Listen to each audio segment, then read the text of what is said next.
The sound of scissors cutting through hair had always been therapeutic to me, like a meditation that paid the bills.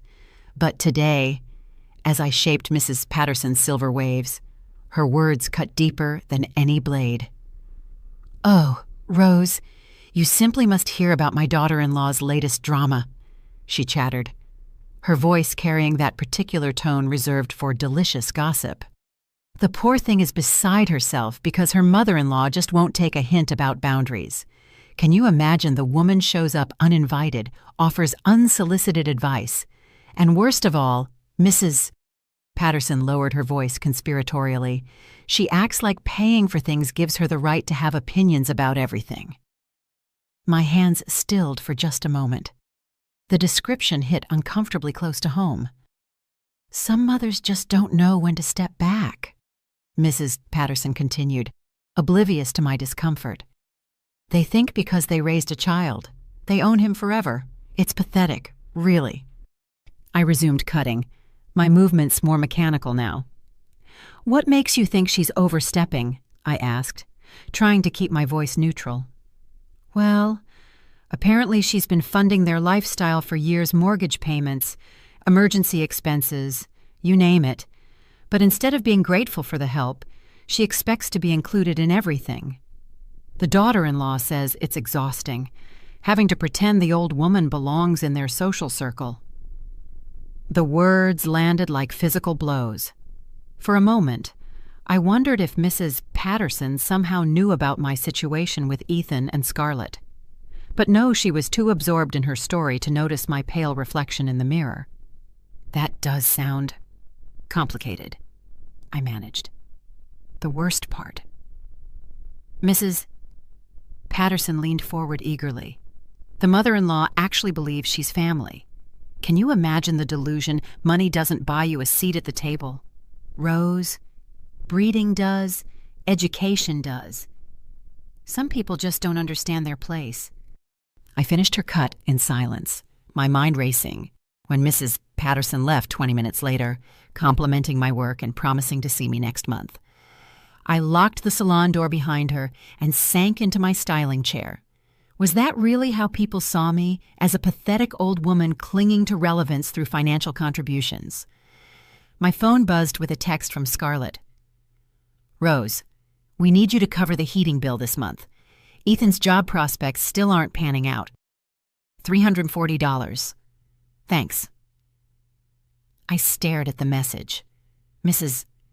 Patterson's words echoing in my head. 4 years of these requests. 4 years of being the safety net while watching them live in a house I'd helped them buy, driving cars I'd helped them finance, hosting dinner parties I wasn't invited to, the heating bill, in December, for a house with a mortgage I'd been paying since they moved in. I opened my banking app and scrolled through the automatic transfers. $2,800 on the 15th of every month, regular as clockwork. Additional emergency payments ranging from $300 to $1,500, sometimes twice a month, utility bills, car repairs, medical expenses, home improvements. My calculator told me what my heart already knew, $185,000 over 4 years. Nearly my entire life. Savings. Gone. The bell above my salon door chimed, and I looked up to see Ethan walking in. At 33, my son still had the earnest face that had gotten him out of trouble as a child, but now it carried lines of stress that made him look older. "Hey, Mom," he said, his smile not quite reaching his eyes. "Thought I'd stop by before you closed." "Perfect timing," I said, gesturing to the chair across from my station. "We need to talk." Something in my tone made him pause. "Is everything okay?" I showed him my phone screen with Scarlett's text. "When was the last time you paid your own heating bill, Ethan?" His face flushed. "Mom, you know things have been tight since I lost the job at Morrison & Associates." "That was 18 months ago." I kept my voice gentle but firm. "And according to my records, I've been covering your major expenses for 4 years, since before you lost that job." Ethan ran his hands through his hair, a gesture I recognized from his childhood when he'd been caught in a lie. Scarlett handles most of the finances. She's better with numbers than I am. Is she? I pulled up my banking history on my phone. Because I've been doing some numbers of my own. Would you like to see them? For the next 20 minutes, I walked my son through 4 years of financial support. The down payment on their house, $47,000. Monthly mortgage assistance, $2, $800. Utilities, car payments, emergency repairs, medical bills, and what Scarlett called temporary lifestyle adjustments while they got back on their feet. Ethan's face grew paler with each figure. I had no idea it was this much, he whispered. Where did you think the money was coming from? Scarlett said you offered. She said you wanted to help, that it made you feel needed after Dad died. The words hit like a slap. And you believed that I thought... He struggled for words. I thought it was temporary. I thought we'd pay you back once I found something steady. Ethan, look at me. I waited until his eyes met mine. When was the last time Scarlett included me in a family dinner, a holiday celebration, a decision about your lives? His silence was answer enough. I'm not trying to guilt you, I continued. I'm trying to understand, because from where I'm sitting, it looks like I'm funding a lifestyle for people who consider me an inconvenience. That's not true. Mom, Scarlett respects you. We both do. Then why haven't I been invited to your house for dinner in 6 months? You have been emergency babysitting when your sitter canceled doesn't count. I'm talking about social dinners, family gatherings, the kind of events where I might meet your friends or Scarlett's family. Ethan's silence stretched long enough to answer my question. Her parents are coming for Christmas, he said finally. Preston and Vivian. They're particular about traditions. Their traditions don't include me. It's complicated. I stood up and began cleaning my styling station, a ritual that usually calmed me. Tonight, it felt like preparing for surgery. Explain the complications. They're used to a certain kind of Christmas celebration, formal dinner, specific guest list, conversations about literature and art and, he trailed off. And salon owners don't make the cut. Mom, please don't make this about class. What should I make it about, Ethan? Help me understand why the woman who's been subsidizing your marriage isn't good enough to attend your Christmas dinner. My son's face crumpled. For a moment, he looked like the little boy who used to help me sweep hair clippings after school, proud to be my assistant. I don't know how to fix this, he said quietly. Start by being honest with me. Does Scarlett know how much money I've given you? He nodded miserably. And does she plan to pay any of it back? She says we will when things stabilize. Ethan? I turned to face him fully. I've been patient because I love you. But I need you to tell me the truth. Am I your mother? Or am I your bank? The question hung in the air between us like a blade waiting to fall. You're my mother, he said, but his voice lacked conviction. Then prove it. Have Christmas dinner at my house this year. Bring Scarlett and her parents. Let me cook for all of you. Mom, that's not possible. The plans are already made. Change them. I can't do that to Scarlett. Her parents flew in specifically for this dinner. They've been planning it for months. With my money, the words came out harder than I intended. They've been planning a Christmas celebration funded by the woman they won't invite. Ethan stood up, his face flushed with frustration. Why are you making this so difficult? We're grateful for your help, but that doesn't mean... That doesn't mean what? That I get to be treated like family. You are family. But family doesn't mean you get to control our social calendar. The accusation stung because it wasn't entirely wrong. I had been trying to control things, but not for the reasons he thought. You're right, I said quietly. Family doesn't give anyone the right to control anyone else. It also doesn't give anyone the right to treat family members like silent investors. Ethan stared at me for a long moment, something shifting in his expression. "What are you saying?" I walked to my desk and pulled out my checkbook, then handed it to him. "I'm saying this conversation has been very enlightening. Take a look at the carbon copies from the last 4 years. Really look at them. Then ask yourself if this is the relationship you want to have with your mother." He flipped through the pages, his face growing more troubled with each entry. "I need some time to think," he said finally. "Take all the time you need.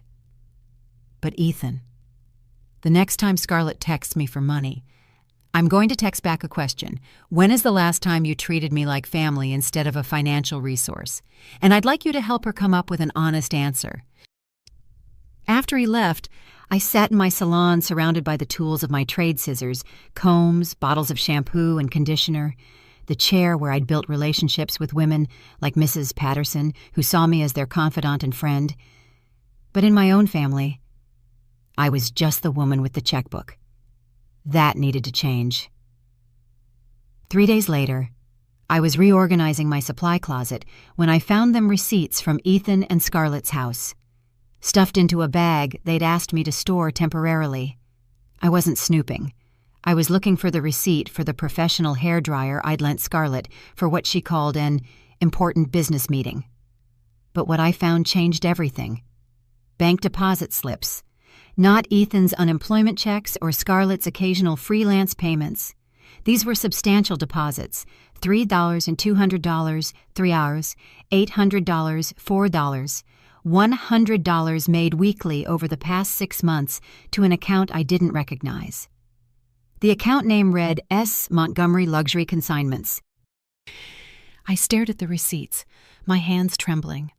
Scarlett had been running a business, a successful business, judging by these numbers. While texting me for heating bills and grocery money, my phone buzzed with another message from her. "Emergency, Ethan's tooth is bothering him, and we can't afford the dentist copay. Could you help with $400? We'll pay back ASAP." I screenshot the message and drove to Ethan's house. Scarlett answered the door in yoga pants that probably cost more than I spent on groceries in a month. Her highlighted hair was perfect, her manicure fresh. She looked like someone who could easily afford a dental copay. "Rose, I wasn't expecting you. Come in? Come in." Her smile was bright and practiced. "Did you get my text about Ethan's tooth?" I did. I followed her into the living room, the one with furniture I'd helped pay for. I also found these. I placed the deposit slips on their coffee table like evidence at a trial. Scarlett's face went through several expressions: surprise, calculation, and finally, defiance. "Those are private business documents," she said carefully. "Private business that generates $4,000 a week while you text me for emergency money. It's not that simple. Explain it to me." Scarlett sat down, her posture straightening into what I'd learned to recognize as her handling the mother-in-law mode. The consignment business is new and unpredictable. Some weeks are good, others aren't. We can't rely on that income for fixed expenses like medical bills. But you can rely on me. We appreciate everything you do for us, Rose, but this business is an investment in our future. We need to reinvest the profits, not use them for day-to-day expenses. I studied her face, the perfectly applied makeup, the confidence that came from years of getting her way. "What exactly are you investing in?" "Expansion, better inventory, marketing." "Ethan supports my business goals completely." As if summoned by his name, Ethan walked in from the kitchen, holding an ice pack to his jaw. He looked genuinely uncomfortable, which made his wife's performance even more galling. "Mom, I didn't know you were coming over. I brought information about Scarlett's business." I gestured to the deposit slips. "Did you know she's been making $4,000 a week selling luxury goods online?" Ethan's eyes widened, then shifted to his wife. $4,000 a week. Some weeks," Scarlett said quickly. "It varies dramatically. And like I told your mother, we're reinvesting. While I pay your mortgage? I interrupted. That's different. The mortgage is a long-term investment that benefits everyone, including your parents. The question seemed to catch her off guard. What do you mean? I mean, are Preston and Vivian aware that their daughter's house is being subsidized by her working-class mother-in-law? Scarlett's mask slipped for just a moment, and I saw something ugly underneath. My parents don't need to know the details of our financial arrangements. Because they'd disapprove. Because it's none of their business. But it's my business when you text me for dental copays while sitting on thousands of dollars. Ethan set down his ice pack. Scarlett, why didn't you tell me about the business income? I did tell you. I told you it was unreliable and that we couldn't count on it. $4,000 a week is unreliable. Ethan, you're missing the point. Scarlett's voice took on the patient tone she used when explaining obvious things to slow people. Your mother is trying to control our finances by questioning legitimate business decisions. I'm not trying to control anything, I said. I'm trying to understand why I'm funding emergencies that aren't emergencies. Because that's what family does, Scarlett snapped, her composure finally cracking. They help each other without keeping score. Is that what you tell your parents? That family helps without keeping score? Leave my parents out of this.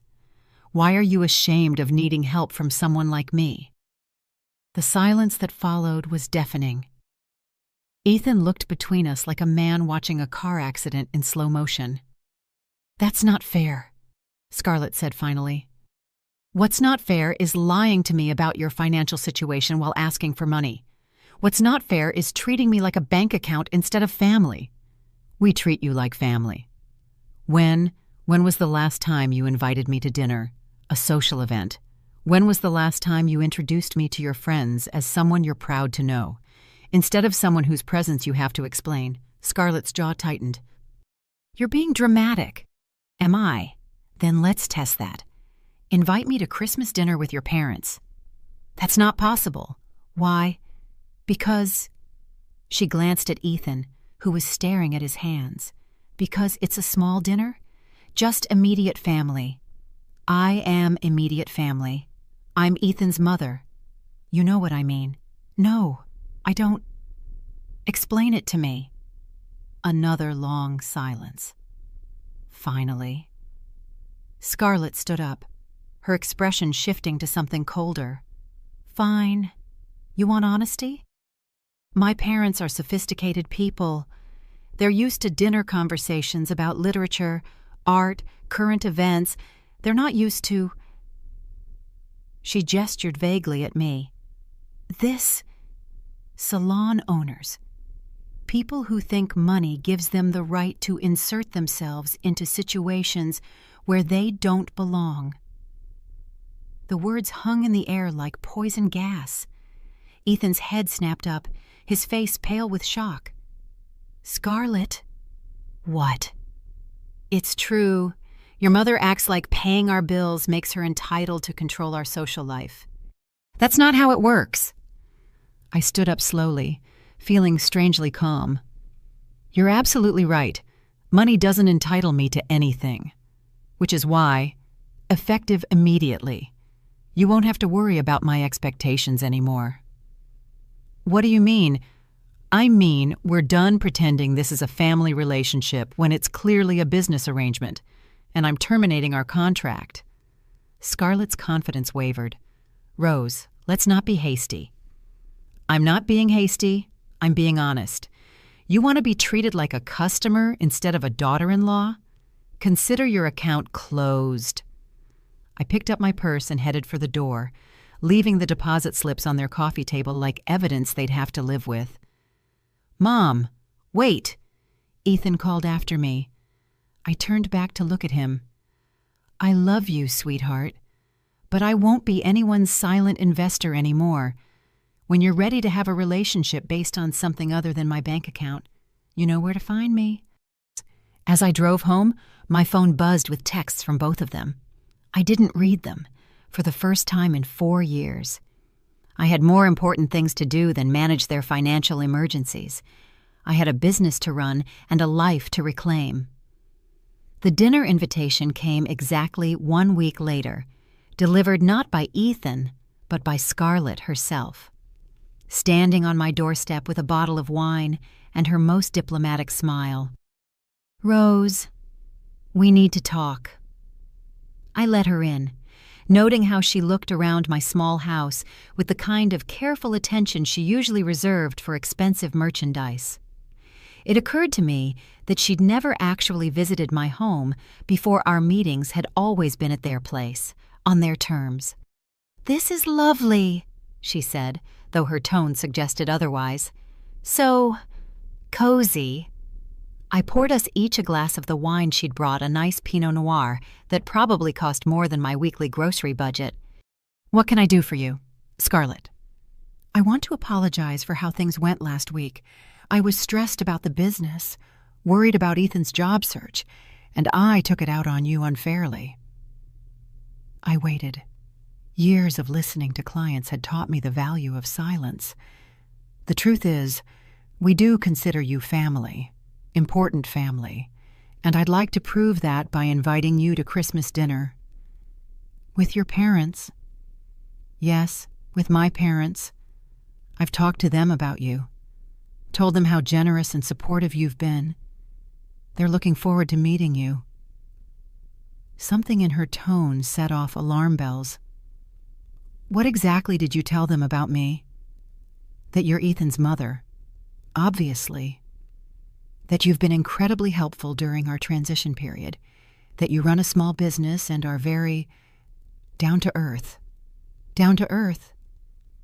"Yes. They appreciate authenticity." I studied her face, looking for tells the way I studied a client's hair to determine the best approach. "What aren't you telling me, Scarlett?" Her smile flickered. "Nothing. I just want this dinner to go smoothly. It's important to me that everyone gets along. And you think I might not fit in. I think you might feel more comfortable if you knew what to expect.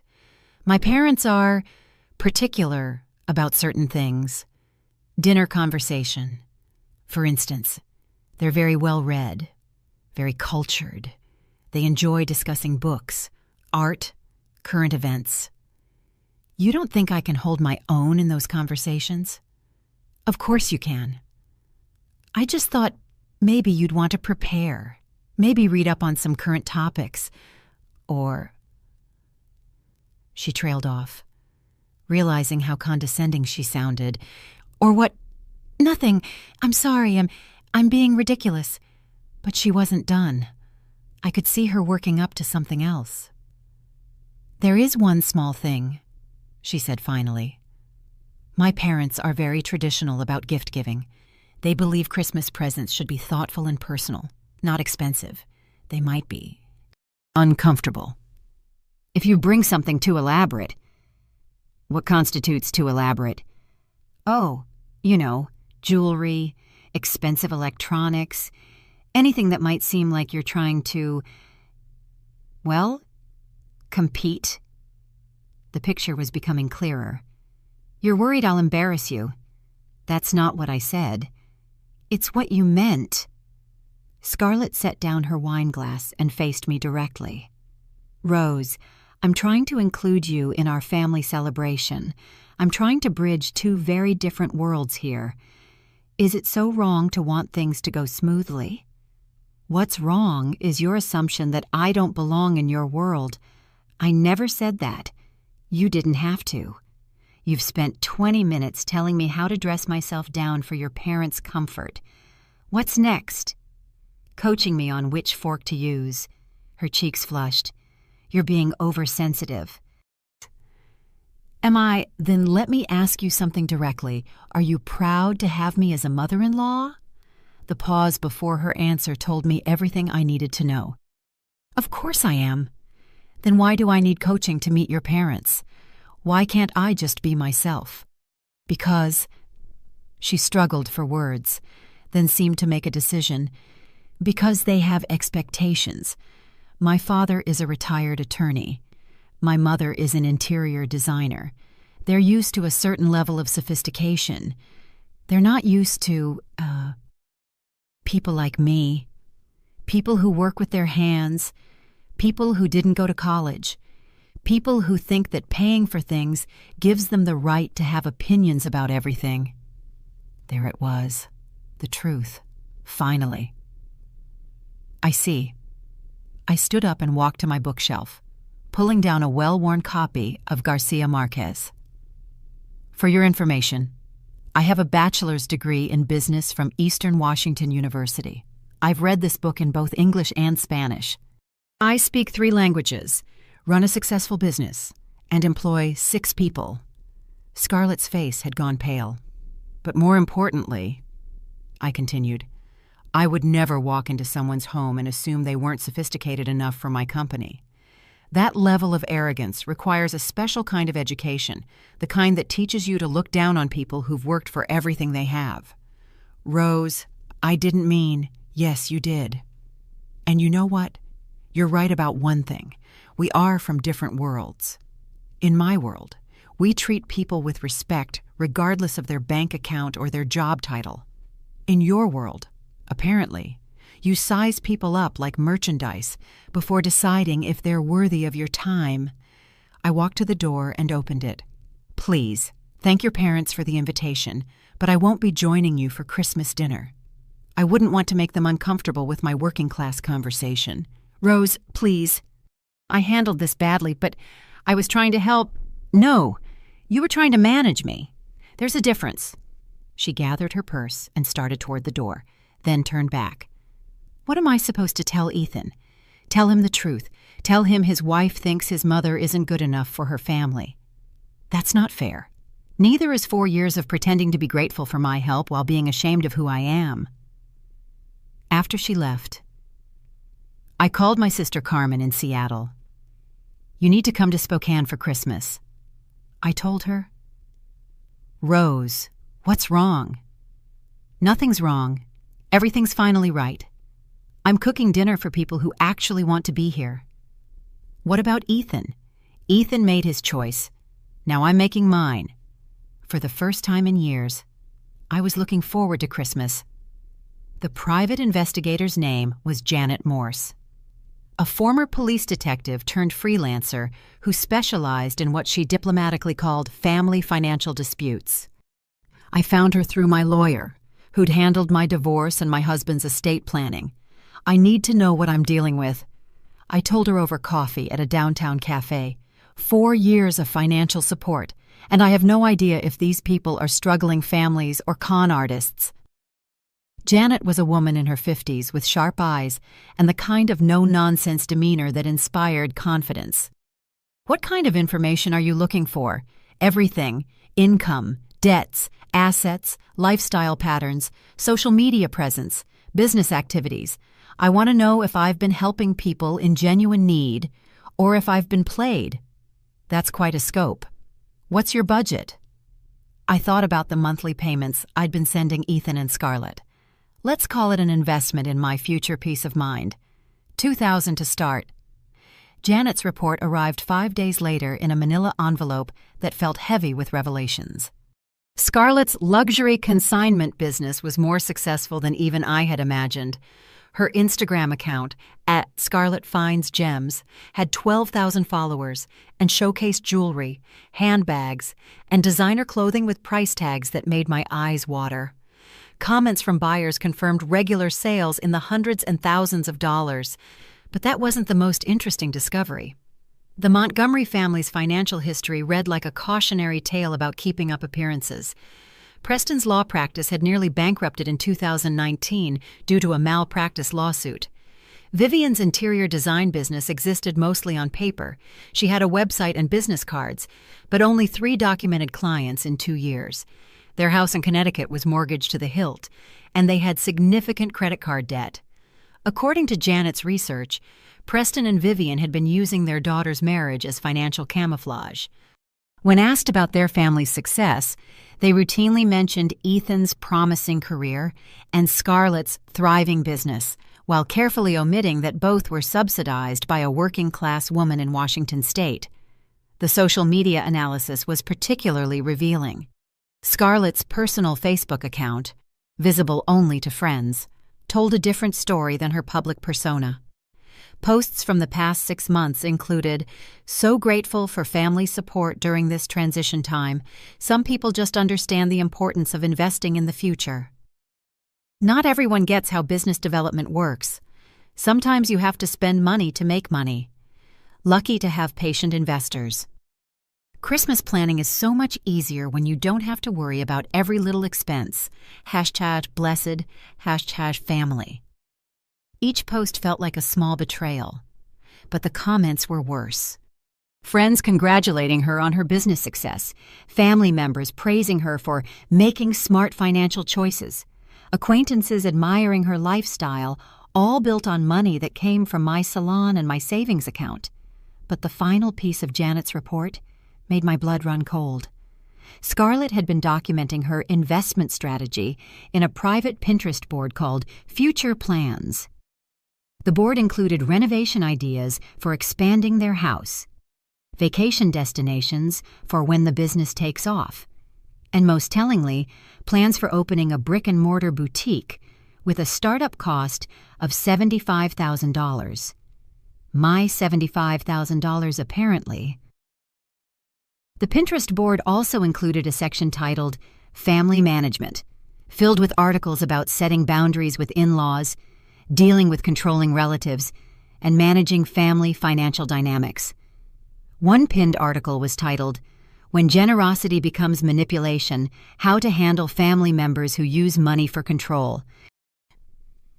I closed the report and sat back in my kitchen chair, feeling like I'd been punched in the stomach. 4 years of believing I was helping my son through a rough patch, and I'd actually been funding a long-term strategy to extract money from the naive old woman who didn't understand her place. My phone rang. Ethan's name appeared on the screen. "Mom, we need to talk," he said without preamble. "Scarlett told me about your conversation, about Christmas dinner." "What exactly did she tell you?" "That you're angry about the invitation, that you feel like we don't appreciate your help. And what do you think?" "Ethan," a pause. "I think this whole situation has gotten out of hand. I think we all need to take a step back and remember that we're family." "I agree, which is why I'm done pretending that financial transactions constitute family relationships." "Mom, that's not fair. I've hired an investigator." "Ethan." Silence. "I know about Scarlett's business income. I know about your in-laws' financial problems. I know about the Pinterest boards and the Facebook posts and the 5-year plan that apparently involves my retirement savings." "You hired an investigator." His voice cracked. "Mom, that's insane." "What's insane is spending 4 years funding people who see me as a financial resource instead of a family member. What's insane is being excluded from Christmas dinner by people who've taken $185,000 from me.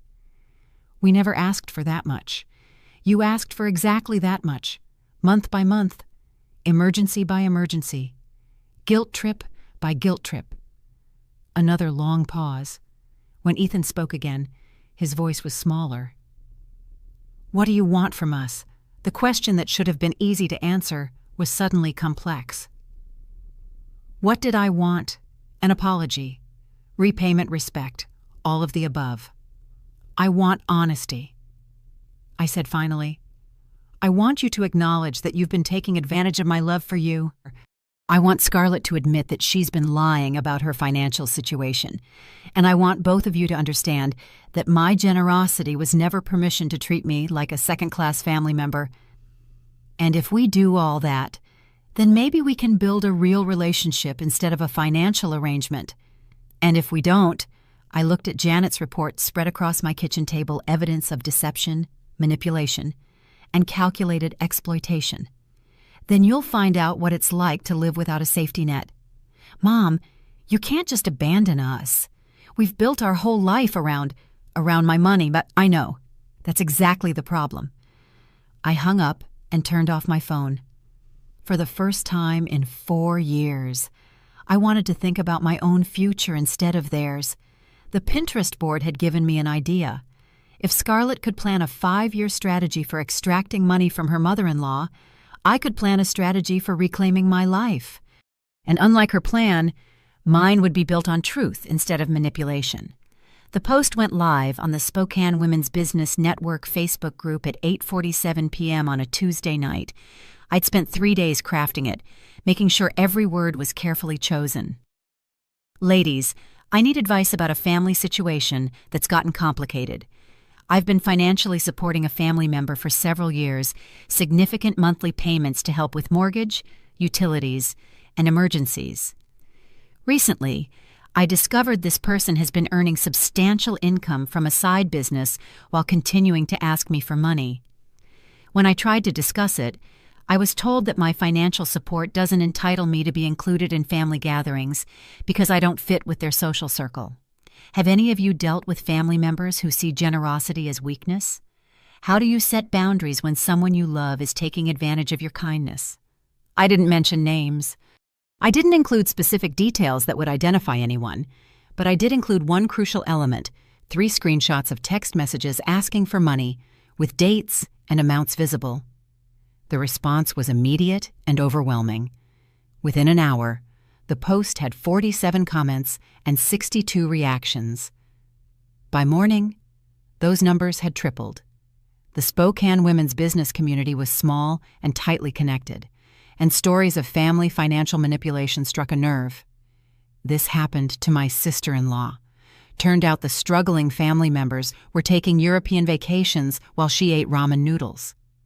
Girl, you're being scammed. No one who respects you would exclude you from family events while taking your money. I know exactly who this is about, and I am disgusted. Some people have no shame. The audacity to take someone's money and then claim they're not sophisticated enough for dinner conversation, this makes me sick. That last comment made my heart skip. Someone recognized the situation. By Thursday, the story had spread beyond the business network.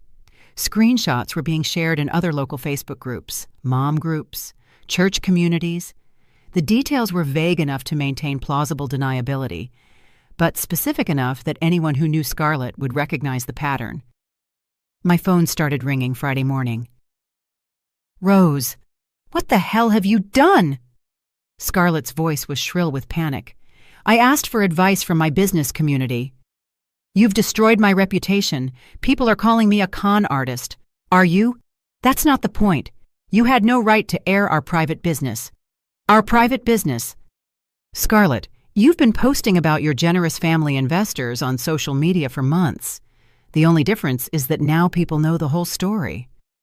Take it down. Right now. No. Rose, I'm serious. If you don't delete that post, there will be consequences." "What kind of consequences?" "Legal ones. This is defamation, harassment. You're intentionally damaging my business." I'd been expecting this threat. Actually, it's not defamation if it's true, and I have 4 years of bank records to prove every word. Silence on the other end of the line. "Besides," I continued, "I thought you said your business was thriving. If that's true, a little social media drama shouldn't hurt your bottom line. You're a vindictive, bitter old woman, and you're a manipulative con artist who got caught. I guess we both learned something new about each other." She hung up, but my phone kept ringing. Other members of the business network, offering support and sharing similar stories. 3 women asked for Janet Morse's contact information, saying they suspected their own family members of financial manipulation. By Saturday, I had messages from people I barely knew, thanking me for speaking up about elder financial abuse and family exploitation. But the most important call came from an unexpected source. "Mrs. Hawthorne, this is Preston Montgomery. I believe you know my daughter Scarlett." His voice was carefully controlled, but I could hear the tension underneath. "Mr. Montgomery, what can I do for you? I think we need to have a conversation. About this misunderstanding that's gotten out of hand." "What misunderstanding is that?" A pause. "Perhaps we could meet in person. I believe there are aspects of this situation you may not fully understand." The careful phrasing set off every alarm bell I'd developed over 4 years of being manipulated by his family. I understand perfectly. Your daughter has been taking money from me while lying about her financial situation. When I objected to being excluded from family gatherings, she told me I wasn't sophisticated enough for your company. That's not how Scarlett explained it to me. How did she explain it? Another pause. She said you'd become possessive about your financial contributions, that you were trying to control their social life and marriage decisions. I almost laughed. Mr. Montgomery, did your daughter mention that she's been earning $4,000 a week from her business while texting me for grocery money? Silence. Did she mention that I've given them $185,000 over 4 years, including the down payment on their house? That's a significant sum. Did she mention that when I asked to be included in Christmas dinner after being excluded for years, your wife told her I wasn't educated enough for your family's conversation level? The silence stretched so long I wondered if he'd hung up. Mr. Montgomery, I'm here. His voice had changed, become smaller. I think there may have been some miscommunication. The only miscommunication was your family's assumption that I would continue funding their lifestyle indefinitely without expecting basic respect in return. Mrs. Hawthorne, I need you to understand something. Scarlett told us you were a family friend who enjoyed helping out financially. She said you were comfortable, and that contributing to their success made you feel useful after your husband's death. The manipulation was even deeper than I'd realized. She told you I was pathetic and lonely. She said you were generous and that helping them gave your life meaning, while telling me that your family considered me too low class for dinner conversation. Oh, God. The words came out like a prayer. Mrs. Hawthorne, I owe you an enormous apology. If I had known, if we had understood the true nature of this arrangement, what would you have done differently? We would never have accepted help under false pretenses. Never. My wife and I may have our flaws, but we don't take money from people while insulting them behind their backs. His voice carried genuine distress, and for the first time since this mess started, I felt a flicker of sympathy for someone in Scarlett's orbit. What exactly did she tell you about me? She said you owned a small salon and lived comfortably.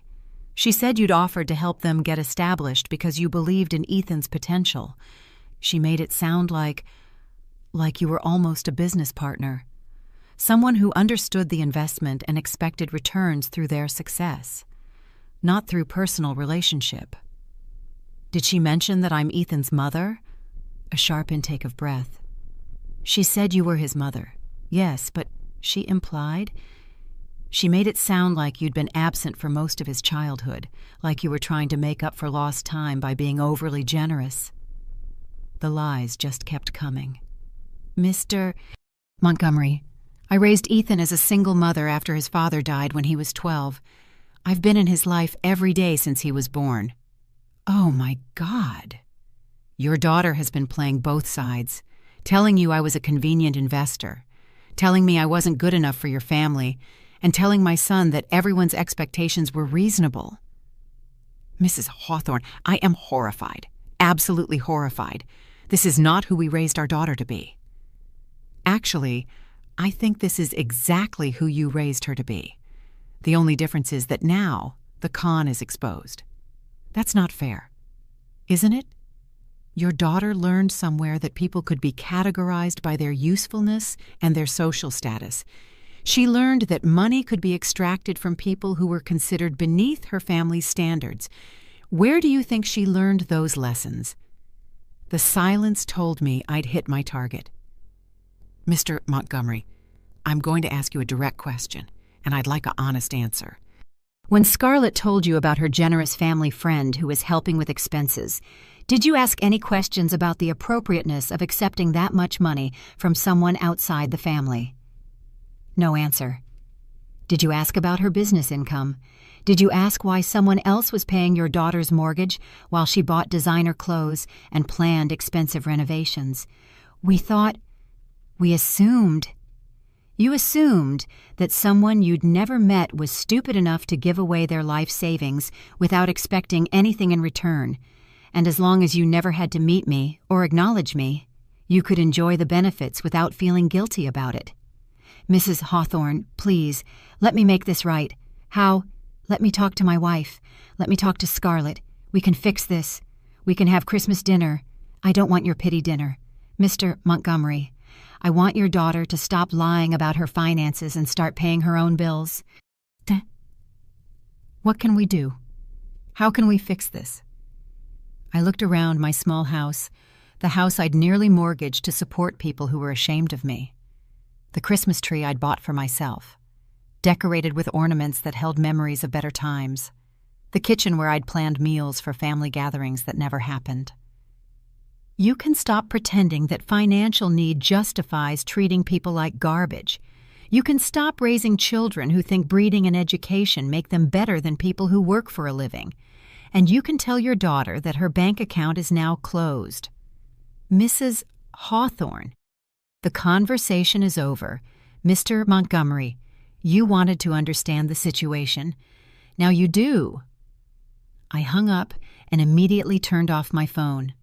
Outside, December snow was beginning to fall, coating Spokane in the kind of white silence that made everything look clean and new. Tomorrow was Christmas Eve. In 24 hours, Scarlett would be hosting the dinner party I wasn't good enough to attend, paid for with money I was no longer sending. I wondered how sophisticated the conversation would be when the credit cards got declined.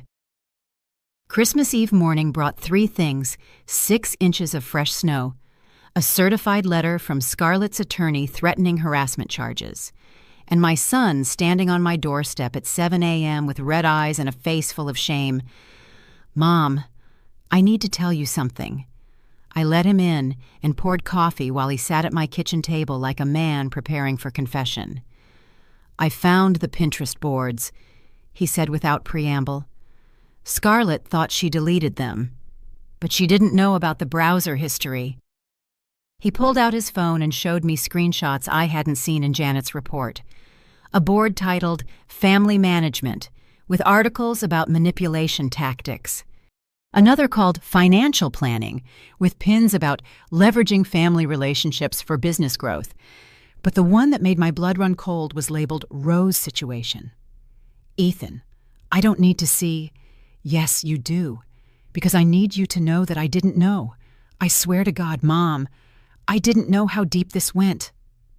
The pins were a masterclass in psychological manipulation, articles about managing guilt in financial relationships, how to keep family investors engaged, and dealing with boundary-setting family members. But the worst were her personal notes, visible in the pin descriptions. Remember, her loneliness is an asset.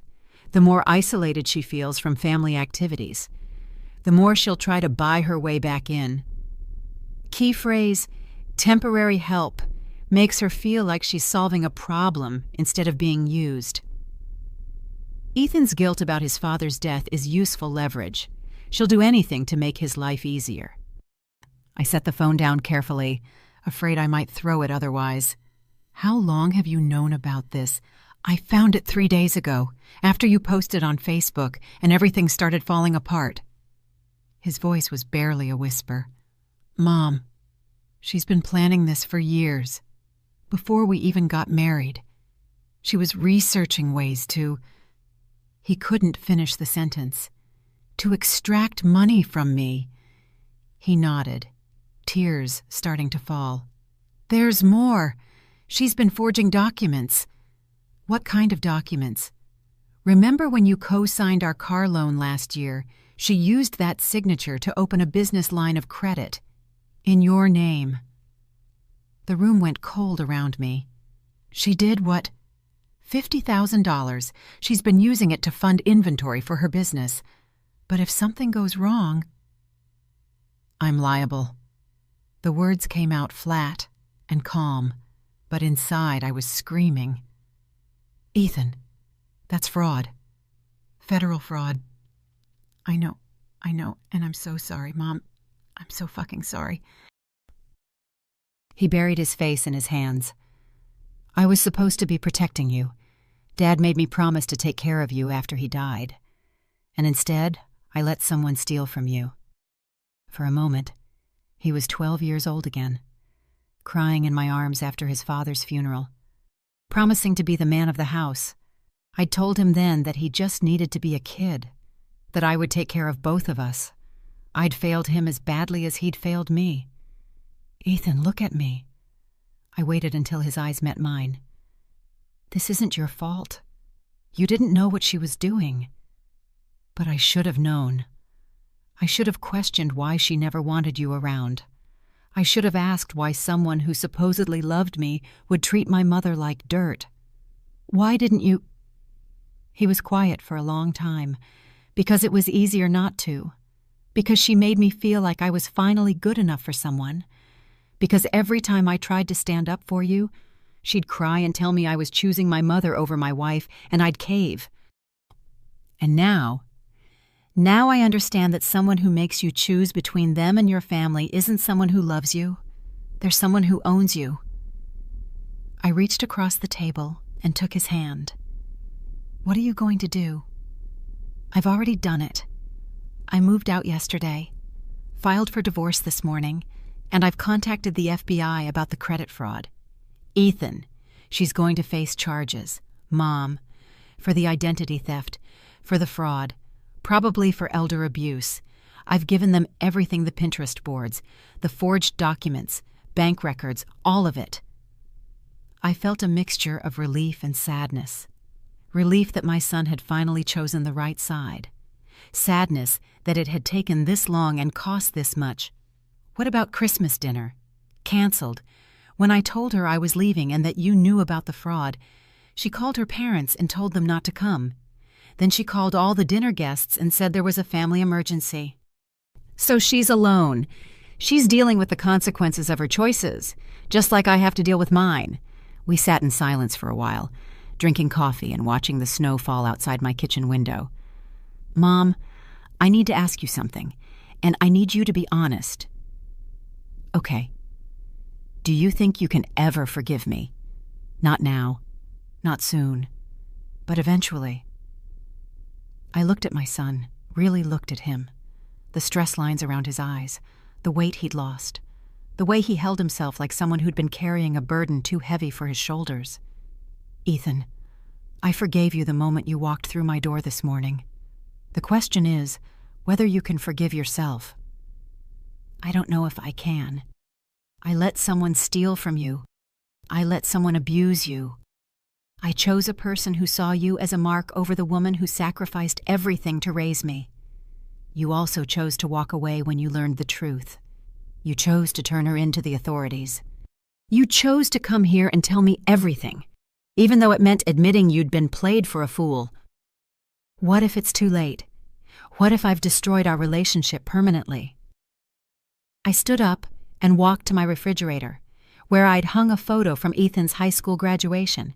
Him in his cap and gown, me beside him in my best dress, both of us grinning like we'd conquered the world. Do you know what I told myself every month when I sent that money? What? That someday you'd realize what was happening and choose to do the right thing. That the boy I raised was still in there somewhere, underneath all the manipulation and fear. And if I'd never figured it out, then I would have mourned the son I lost and tried to build a life without him. But you did figure it out. Ethan, you're here." He started crying again, the kind of deep, wrenching sobs that come from years of suppressed guilt and shame. "I'm so sorry, Mom, for all of it. For choosing her over you, for letting her steal from you, for making you feel like you weren't good enough for our family when you were the only family that mattered." I held him while he cried, the way I'd held him through childhood nightmares and teenage heartbreaks and the terrible day we buried his father. "We're going to be okay," I told him. "It's going to take time, and it's going to require work, but we're going to be okay. What happens now? Now you learn to live with integrity instead of convenience. Now you learn to choose relationships based on love and respect instead of fear and obligation. Now you learn to be the man your father hoped you'd become. And Scarlett.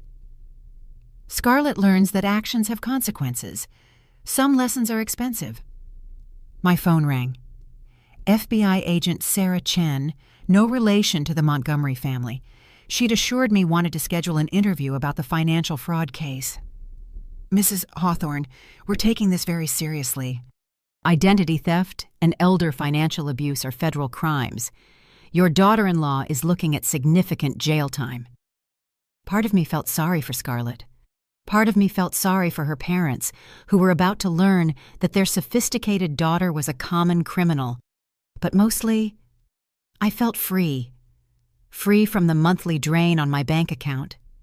Free from the anxiety of wondering if I was good enough for my own family. Free from the exhausting work of trying to buy love from people who saw me as a resource instead of a person. Ethan, I said after I hung up, what are you doing for Christmas dinner? I don't know. I hadn't thought about it. Would you like to come here? Just the two of us, like old times. His smile was the first genuine one I'd seen from him in years. I'd love that, Mom. But can I ask you something? Anything. Can we not talk about Scarlett or money or any of this mess? Can we just be a family? We can just be a family. Christmas Day dawned clear and cold, with the kind of crisp winter sunlight that made everything look possible. I woke up before my alarm and lay in bed for a few minutes, listening to the silence of my house for the first time in 4 years. Christmas morning didn't begin with anxiety about expense or exclusion. There was no complicated gift strategy designed to prove my worth, no careful outfit selection meant to help me blend into someone else's social circle, no rehearsal of conversation topics that might make me seem educated enough for other people's standards. There was just me, in my own house, preparing Christmas dinner for my son. I made coffee and checked my phone. 3 voicemails from Preston Montgomery, 2 from Vivian, and 17 text messages from numbers I didn't recognize. I deleted them all without reading them.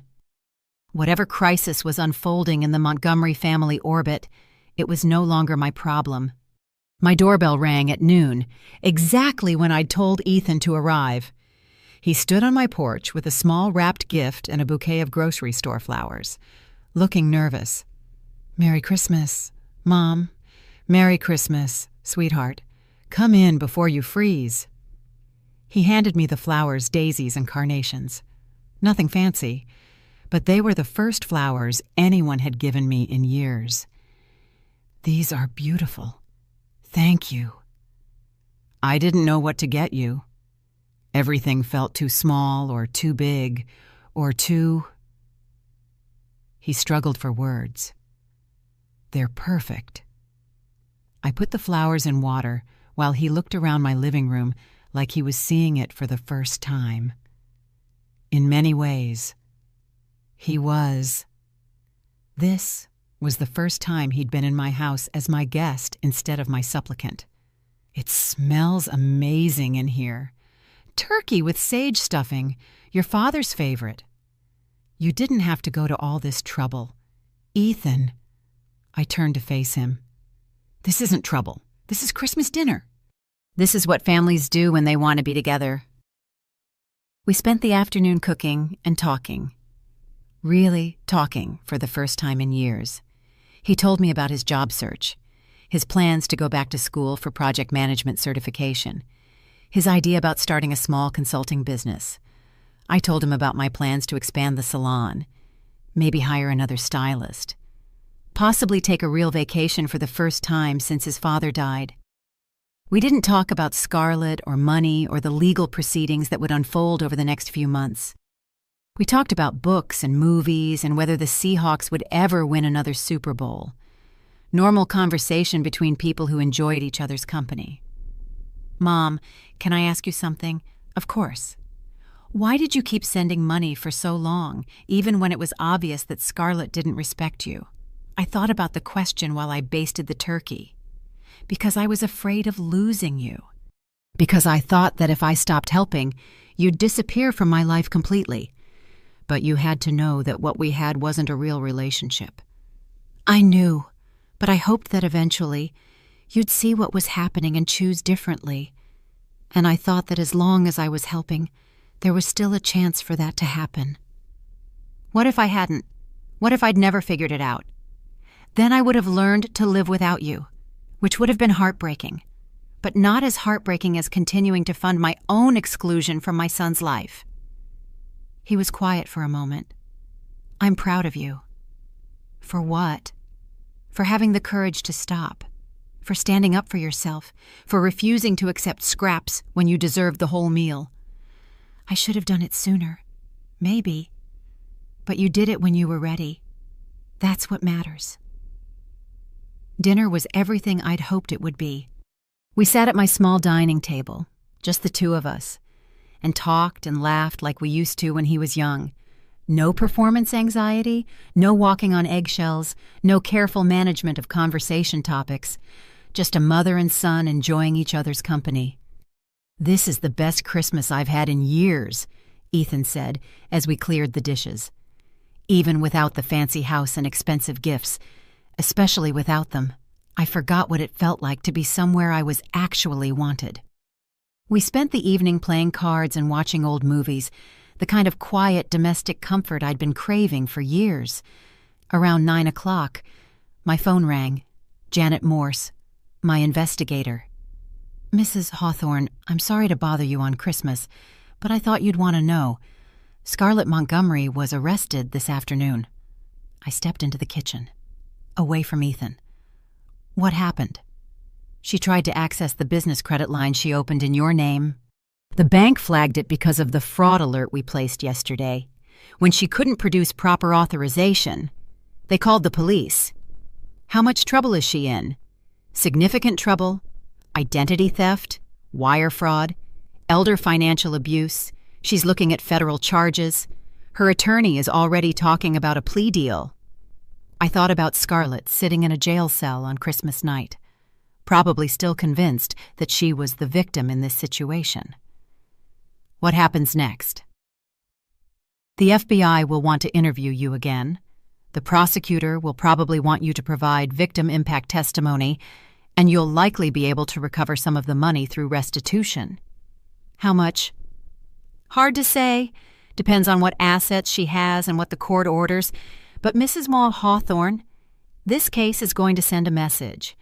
Elder financial abuse is becoming a bigger priority for law enforcement, and your documentation is some of the best I've ever seen. After I hung up, I went back to the living room where Ethan was pretending to watch TV. Everything okay? Scarlett was arrested today. His face went pale. For the fraud, among other things. He was quiet for a long time. I should feel bad for her. Do you? I feel bad for the person I thought she was, the person she pretended to be when we were dating. But that person doesn't exist. The real Scarlett is someone who saw my mother as a mark and my grief as leverage. That's a hard thing to accept about someone you loved. I don't think I ever really loved her. I think I loved the idea of being chosen by someone like her, someone beautiful and sophisticated, who made me feel like I was finally good enough. You were always good enough, Ethan, just as you are. I know that now. I just wish I'd figured it out sooner. We figured it out in time. That's what matters. At 11 o'clock, he gathered his coat and prepared to leave. Mom, I want you to know something. Whatever happens with the legal stuff, whatever comes next, I'm done choosing other people over family. I'm done choosing convenience over integrity. I believe you. And I want to start having dinner here regularly. Not because I need anything, not because I'm in crisis, but because I want to spend time with you. I'd like that very much. After he left, I sat in my living room looking at my Christmas tree. It was smaller than the ones Ethan and Scarlett had displayed in their house, simpler than the elaborate decorations I'd helped them afford. But it was mine, in my house. surrounded by people who wanted to be here. My phone buzzed with a text from my sister Carmen. "How was dinner with Ethan?" "Perfect." I texted back. "Absolutely perfect." "And Scarlett?" "Learning about consequences." "Good. Want company for New Year's?" "Always." I turned off my phone and went to the kitchen to finish cleaning up. Tomorrow, I would start planning the expansion of my salon. Next week, I would meet with the FBI about Scarlett's prosecution. Next month, I would probably testify in court about what it felt like to be financially abused by my own family. But tonight, I was just a woman who'd cooked Christmas dinner for her son and remembered what it felt like to be valued for who she was instead of what she could provide.